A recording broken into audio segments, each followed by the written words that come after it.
Sub-10, arguably the most coveted benchmark for intermediate cubers. It takes a lot of effort to go from double digits to single digits, and it speaks volumes of your cubing level. If you're watching this video, you're probably working your tail off trying to get Sub-10, but it's just taking too long.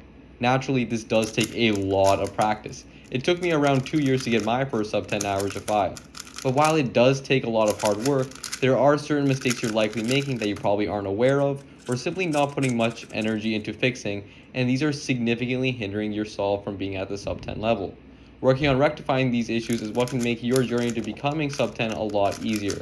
So without further ado, let's explore 10 reasons why you aren't Sub-10. Number 1. Poor look ahead. This is one of the biggest reasons that separates many cubers from the Sub-10 level. Having a strong look ahead allows you to reduce lengthy pauses between F2L pairs and transition seamlessly. These pauses are incredibly costly, as they can accumulate to eating up anywhere from 2 to even 6 seconds of your solve time, which pretty much blows out the possibility of you getting a Sub-10 solve. It is imperative you work on the ability to multitask in solving an F2L pair and finding your next one such that you can immediately go into that F2L pair. Many cubers build up this ability by frequently doing slow solve sessions, since this allows your eyes to slowly adjust from looking at the F2L pair you're currently solving and instead looking at other F2L pieces to see how they set up so you can immediately transition into them. Really practice this so your F2L has no pauses. Once you have 0 pauses at a certain speed, you can gradually increase your speed until you have a smooth F2L at around normal solving speed. I have made an extensive guide on how to improve your look ahead with many strategies, both at the basic and advanced level, and I put that in the description for you to check out. But overall, you should really focus on ensuring your F2L has as little pauses as possible to avoid those precious seconds going to waste. Number 2. Can't determine your first F2L pair. While this doesn't cause as many pauses as you having a choppy F2L, it is still quite detrimental toward your solve time if you can't find your first pair. Transitioning from the cross to F2L is one of the biggest challenges cubers have to overcome. It's quite common for cubers to finish their cross and then have an incredibly long and awkward pause, scrutinizing all the F2L pieces and seeing what can be your first pair. It's really important to find your first pair in advance because it not only avoids pauses, but it also provides you the ability to build momentum throughout your solve so you can accelerate. You can't really accelerate if you have too many pauses, whether that be from transitioning between your cross to F2L or between F2L pairs. So to transition smoothly, really make full use of your inspection time to not only plan on your cross solution, but also what your first pair might be. When starting, give yourself unlimited inspection time to find that first pair. But if you are doing a practice session with limited inspection time and your time has expired with you still not knowing what your first F2L pair is, you can resort to solving your cross a tad bit slowly so you can help provide your eyes enough time to locate an F2L pair that you can seamlessly transition into. I've also made a detailed tutorial on how to find your first F2L pair, which is also one of my more popular videos on the channel thus far, so I encourage you to check it out if this is something that you really want to improve on. Number 3. Don't know full OLL and or PLL. To look OLL and or PLL can definitely tack on a lot of seconds. At a minimum, you should know full PLL. To be Sub-10, you should know the majority of full OLL algorithms, but you don't really need to know all. That being said, it's obviously a lot better if you can learn them all, but I understand how daunting it is to memorize all of them since it's over 50. If you can learn full PLL and most of OLL, you can probably shave around 3 seconds of your solve time, so it's definitely worthwhile to memorize these algorithms. Number 4. Inefficient F2L Algorithms. Many F2L cases you solve can likely be replaced with certain algorithms that can reduce the number of moves you use and rotations, overall saving quite a bit of time, especially considering you have 4 F2L pairs to solve. For instance, normally I would have solved this case like this, but a much more efficient way of solving the pair is this. As you can see, there is a lot less moves and it avoids a really annoying rotation. To learn efficient F2L algorithms, I highly recommend Brian's Sun spreadsheet. I have also made a video where I highlight some of my favorite and most useful F2L algorithms and go over their execution. Both the spreadsheet and the video can be found in the description, so definitely consult these resources whenever you come across an annoying F2L case that just eats up a lot of time. You'd be surprised how much quicker these algorithms are in solving those cases. Number 5. Inefficient cross solution.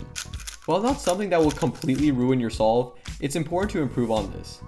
Many times the cross is overlooked since it's such a small step, but it can cost you up to as much as even 2 seconds. Focus on ensuring your cross solutions have very minimal rotations and regrips. As well, the total number of moves should ideally not exceed 9 moves. Just like for the other tips, I've made an elaborate video about how to solve the cross more efficiently, so you can also check that out in the description.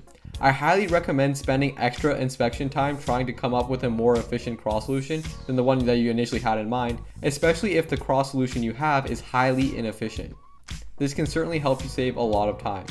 Number 6, not reflecting on your solves. This is something most cubers neglect, but is crucial to your learning. It's quite habitual for us to get a solve, even a bad one, and then just move on.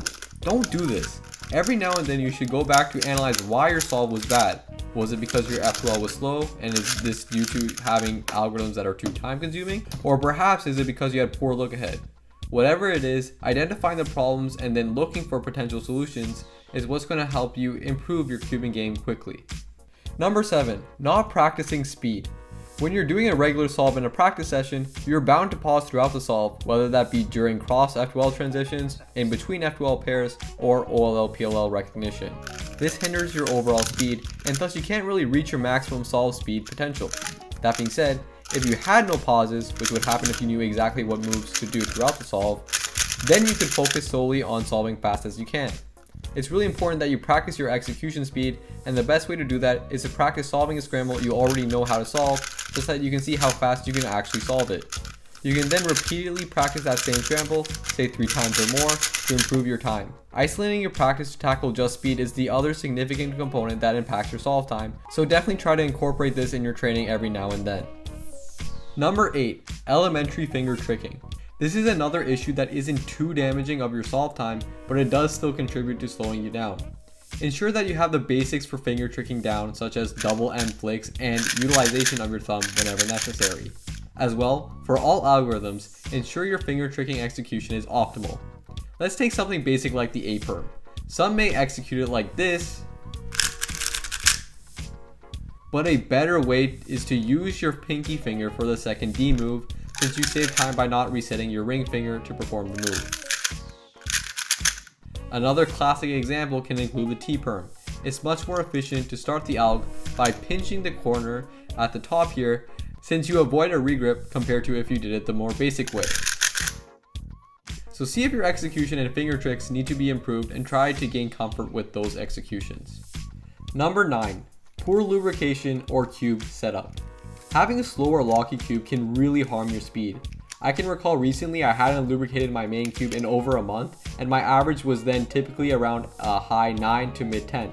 But after lubricating it, I got consistent 9-second averages and a lot more 8-second averages. Lockups are even worse, so try to break down and modify your cube spring such that it doesn't lock up and it fits your turning style. The last thing you want is to be so close to getting a good solve or even a new PB, and all of a sudden your cube just locks up mid-algorithm. Don't neglect the state of your cube. Ensure it's functioning well.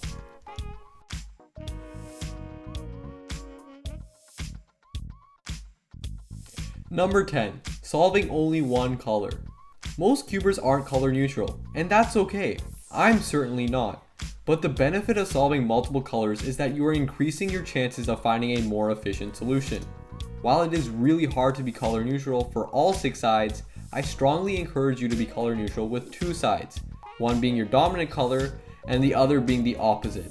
For instance, if you solve on white, try to practice solving on yellow. It's best to have your second color as the opposite, since it's relatively the same colors you're working with, thus making it an easier option to learn. Having another color to solve on opens doors in case you get in trouble. For instance, say you were solving on white and had a really hard scramble where you couldn't get an efficient cross and couldn't determine your first pair. But if you flip over and check over on the yellow side, you're likely to see a much better scramble, in this case one in which I have an easier cross solution and I can predict my first pair. Solving on another color really helps increase your chances of getting a better solve, as it can be a really good backup in case your dominant color is not going to give you the best scramble. So I strongly recommend you to practice solving on the opposite color, and if you really can't handle the challenge, then also solve on the other colors. So that's going to be it from me, guys. I hope what I've listed is super helpful in you getting to that sub 10 level. Again, I've made videos on the topics I've covered, such as improving look ahead and predicting your first F2L pair, and I've linked them in the description so you can check them out. But anyways, that's all from me this time, and I'll see you in the next video. Now let's head into the outro. Hey guys, that's going to be it for me for this video. I hope you found my examples and explanations insightful.